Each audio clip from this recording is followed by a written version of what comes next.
ಪ್ರಿಯಾಂಕಾ ಖರ್ಗೆ ಸಚಿವರ ಹೆಸರು ಇಲ್ಲಿ 2-3 ಕಡೆ ಪ್ರಸ್ತಾಪ ಆಗಿದೆ.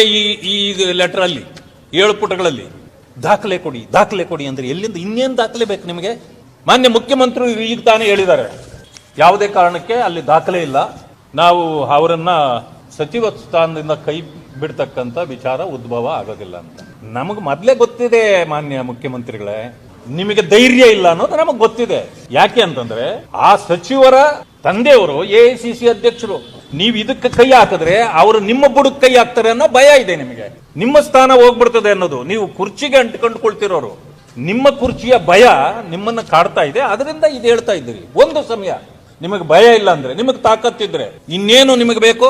ಇಷ್ಟೊತ್ತಿಗೆ ನೀವು ಅವರನ್ನ ಕೈ ಬಿಡಬೇಕಾಗಿತ್ತು, ವಜಾ ಮಾಡಬೇಕಾಗಿತ್ತು, ರಾಜೀನಾಮೆ ಪಡಿಬೇಕಾಗಿತ್ತು. ಬೇರೆ ಸರ್ಕಾರಗಳು ಮಾಡುವಾಗ ಸ್ವಲ್ಪ ಬಂದ್ರೆ ಸಾಕು, ಬೀದಿಗಿಳಿದು ಬೆಂಕಿ ಹಚ್ತಿರಲ್ಲ. ಈಗ ನಿಮ್ಮನ್ನ ತಡೆದವ್ರು ಯಾರು? ಬೇರೆಯವರಿಗೆ ಒಂದು ನ್ಯಾಯ, ನಿಮಗೊಂದು ನ್ಯಾಯ ಇದೆಯಾ? ಇಷ್ಟೊತ್ತಿಗೆ ನೀವು ಈಗಾಗ್ಲೇನೆ ಅವರನ್ನ ಸಂಪುಟದಿಂದ ವಜಾ ಮಾಡಬೇಕಾಗಿತ್ತು. ನಿಮಗೆ ತಾಕತ್ತಿಲ್ಲ ಅಂತೇಳಿ ನೇರವಾಗಿ ಒಪ್ಕೊಳ್ಳಿ. ಗೋಡೆ ಮೇಲೆ ದೀಪ ಇಡೋ ಕೆಲಸ ಮಾಡಬೇಡಿ. ಇನ್ನೂ ಅನೇಕ ವಿಚಾರಗಳು ಹೊರಗಡೆ ಬರ್ತಕ್ಕಂಥದ್ದಿದೆ. ನಾವು ಯಾವುದೇ ಕಾರಣಕ್ಕೆ ಈ ಹೋರಾಟವನ್ನು ನಾವು ಕೈ ಬಿಡೋದಿಲ್ಲ. ಕೇವಲ ಅದು ಬೀದರ್ ಗುಲ್ಬರ್ಗಾಗೆ ಮಾತ್ರ ಸೀಮಿತವಾಗಿತ್ತು.